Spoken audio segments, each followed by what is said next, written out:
Jangan lupa like, subscribe, dan share ya. Bismillahirrahmanirrahim. Orang yang banyak istighfar. Kata Nabi SAW, tuba liman wajada fi sahifatihi istighfaran kathiran. Sungguh beruntung orang yang mendapat di dalam catatan amalnya banyak istighfar. Sekarang ini ibu-ibu, ya, banyak waktu kita terbuang, bapak-bapak sekalian. Saya kalau di Arab Saudi saya sering lihat ada tulisan imla awqatak bil istighfar.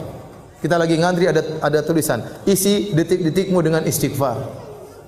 Kita kalau di Saudi kita jalan dari Mekah ke Madinah, di tengah-tengah ada tulisan subhanallah. Di tengah tulisan alhamdulillah. Kenapa orang yang bersafar agar ingat kepada Allah kemudian dia berzikir di tengah jalan. Betapa sering saya lihat orang ngantri mereka sambil berzikir. Astagfirullah, astagfirullah, astagfirullah, astagfirullah. Sekarang mulai berubah dengan adanya medsos. Sekarang orang ngantri langsung buka Facebook. Astagfirullah, astagfirullah, astagfirullah. Alhamdulillah, alhamdulillah. Sekarang lihat macam-macam. Malah bikin dosa sambil nunggu bikin dosa. Kenapa lihat macam-macam sambil nunggu? Isi waktumu menunggumu antrianmu dengan dosa. Seakan-akan begitu. Lihat berita macam-macam, lihat berita hoax, lihat komentar-komentar, cari-cari kesalahan orang, ikut nge-share keburukan, ikut komentar keburukan, ikut nyakitin hati orang lain, nuduh yang tidak-tidak, ikut sebar berita bohong, ikut mendengar berita-berita ghibah, ikut baca berita-berita ngerumpi, melihat aurat orang lain. Isi waktumu dengan dosa, seakan-akan demikian. Nah, kita ini banyak dosa. Maka kalau kita lagi di mobil, istighfar, astagfirullah, astagfirullah, astagfirullah. Lagi nyetir, astagfirullah, astagfirullah, astagfirullah. Enggak usah malu-malu. Kadang kita duduk bareng mau astagfirullah enggak enak. Kayak soalim. Model kayak begini nanti cuek aja. Kerasin suara, astagfirullah, astagfirullah. Tumben, Bu. Astagfirullah, astagfirullah, sudah cuek. Sudah istighfar aja. Cuekin. Kalau kita terbiasa, nanti jadi biasa. Ustaz, saya takut riya. Kenapa anti takut riya? Karena anti tidak terbiasa. Orang itu terkadang takut riya. Kenapa? Karena tidak terbiasa. Kalau terbiasa cuek, orang bertamu di rumahnya, sebentar, saya mau sholat duha dulu ya. Cuek aja. Tapi kalau wah, itu berarti karena dia tidak biasa sholat duha, makanya dia apa? Takut riya. Tapi kalau dia biasa cuek, dia enggak peduli dengan manusia, gelar saja dia Allahu Akbar. Tamu-tamunya ngobrol, biarin aja. Harus biasakan diri seperti itu. Ya. Di bandara buka Quran takut riya. Kenapa? Karena jarang baca Quran. Kalau sering baca Quran di mana-mana enggak ada takut riya. Insyaallah, maksudnya Allah jaga diri. Ya. Maka maksud saya banyak waktu kita terbuang isi dengan istighfar, astagfirullah, astagfirullah, astagfirullah. Orang kalau sudah istighfar manfaatnya banyak. Allah berikan dunia dan juga Allah berikan akhirat. Yang sering saya sampaikan, siapa yang lebih baik daripada Allah Subhanahu wa taala? Tidak ada yang lebih baik daripada Allah Subhanahu wa taala. Kalau orang bertobat, kalau orang beristighfar, Allah bukan cuma ampuni dosa-dosanya, bahkan Allah kasih bonus dunia dan akhirat. Ya. Apa kata Allah Subhanahu wa taala? Ya. Tentang perkataan Nabi Nuh alaihi salam, "Faqultu astaghfiru rabbakum innahu kana ghaffara, yursilis samaa'a 'alaikum midrara wa yumdidukum bi amwalin wa banin wa yaj'al lakum jannatin wa yaj'al lakum anhara ma lakum la tarjuna lillahi waqara." Aku berkata kepada kaumku, istighfarlah kalian. Sungguhnya Allah Maha Pengampun. Niscaya Allah akan turunkan hujan, yaitu hujan apa? Hujan rahmat. Bukan hujan bikin musibah. Ini perkataan Nabi Nuh kepada kaumnya. Namun tatkala kaum Nabi Nuh tidak beriman, Allah tetap turunkan hujan, tapi hujan apa? Azab. Seandainya mereka beristighfar, hujan yang turun bukan hujan azab, tapi hujan apa? Hujan rahmat. Kata Allah, "Yursil sama alaikum midrara wa yumdidukum bi amwalin wa banin." Allah akan perbanyak anak-anak kalian, Allah akan perbanyak harta-harta kalian. Wa yaj'al lakum jannatin wa yaj'al lakum anhara. Allah akan tumbuhkan taman-taman bagi kalian dan Allah akan alirkan sungai-sungai bagi kalian. Dunia Allah berikan. Akhirat Allah juga berikan. Ya.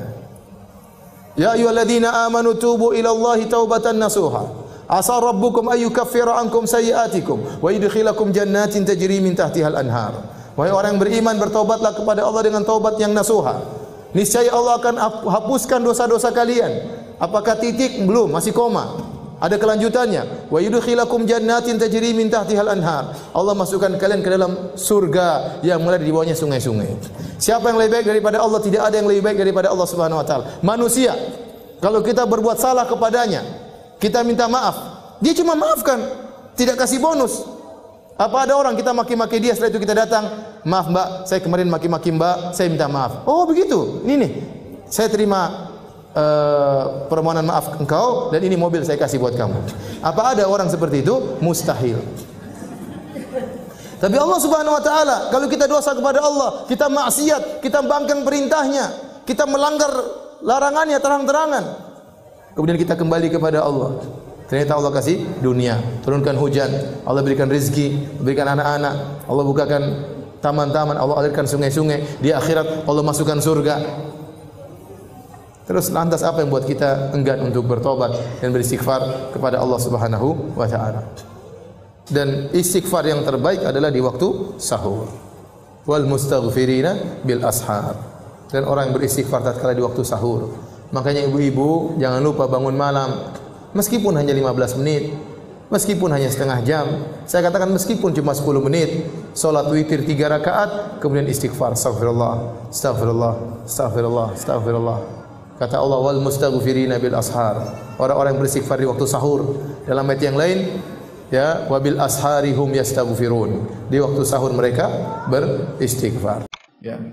Sampai begitu cintanya Allah kepada orang yang bertobat, Allah sangat gembira. Sebenarnya dalam Sahih Muslim kata Nabi sallallahu alaihi wasallam, ya, "Lallahu afrahu asyaddu farahan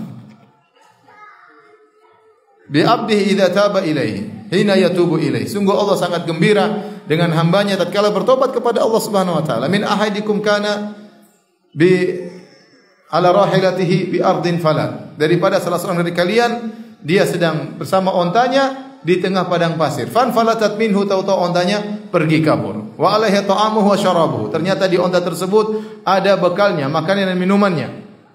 Kemudian ontanya ucul, kabur, ya. Maka dia pun pasrah.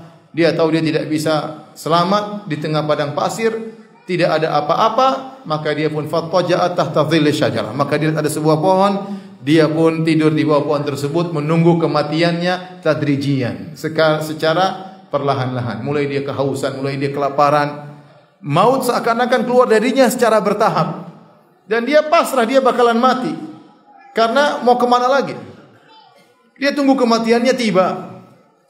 Karena onta yang diharapkannya sudah pergi. Makanannya pun dibawa kabur oleh onta tersebut. Minumannya pun dibawa kabur oleh onta tersebut. Seandainya ontanya kabur, makanannya ditinggalkan masih mending. Ontanya kabur, ucul, sak makan makanannya, sak minuman-minumannya. Fabainama huwa kadzalik, tatkala dia sudah pasrah, idza huwa biha qa'imah, tiba-tiba ontanya tadi muncul kembali. Masya Allah, bayangkan orang sudah menyangka dirinya bakalan mati, tahu-tahu apa? Ada kesempatan untuk hidup kembali. Maka dia segera fa akhadha bi khitamiha, maka dia pun pegang tali kekang onta tersebut agar tidak ucul lagi. Saking gembiranya dia berkata, bersyukur kepada Allah, Allahumma anta abdi wa ana rabbuk. Ya Allah, sungguh benar engkau adalah hambaku dan aku Tuhanmu, ya Allah. Kata Nabi sallallahu alaihi wasallam, akhta'a min syiddatil farah, dia salah ngomong karena saking apa? Gembiranya. Ini gembiranya yang bisa digambarkan orang paling gembira di dunia, orang ini. Nabi menggambarkan kalau ada orang paling gembira di dunia, inilah orangnya. Yang sudah merasa bakalan mati, tahu-tahu ada kesempatan untuk hidup kembali. Ini orang paling menggembira. Ternyata Allah lebih gembira daripada orang ini dengan tobat hambanya tatkala kembali kepada Allah Subhanahu wa taala. Ini ibadah sangat dicintai oleh Allah Subhanahu wa taala.